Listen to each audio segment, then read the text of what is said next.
ஸ்ரீமதே ராமானுஜாய நமஹ. ஸ்ரீமத் வரவரமுனியே நமஹ.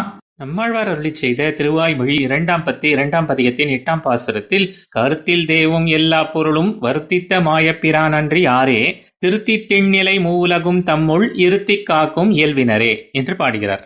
தன்னுடைய சங்கல்பத்தினாலே தேவஜாதியையும் மற்றும் உண்டான சகல பதார்த்தங்களையும் ஜீவித்து அபிவிருத்தி ஆகும்படி சிருஷ்டித்த ஆச்சரியமான சக்தி முதலானவற்றை உடைய சர்வேஸ்வரனை அல்லாமல் அனைத்து லோகத்தையும் திடமான ஸ்திதியை உடையதாக்கும்படி அமைத்து தன் நினைவுக்குள்ளே வைத்து காப்பாற்றுவதையே இயற்கையாக உடையவர் யாரேனும் உளரோ?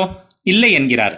சிருஷ்டி காரியத்தையும் சம்ரக்ஷண காரியத்தையும் தனக்கே அதீனமாக உடையவன் ஆகையாலே இவனுக்கே ஈஸ்வரத்துவம் பொருந்தும். இதனால் சிருஷ்டிக்கு பிரம்மன் உரியவன், ரக்ஷணத்திற்கு மாத்திரமே எம்பெருமான் உரியவன் என்பது கிடையாது. சிருஷ்டி ஸ்திதி சம்ஹாரம் எல்லாமே எம்பெருமான் அதீனமே என்கிறார் ஆழ்வார்.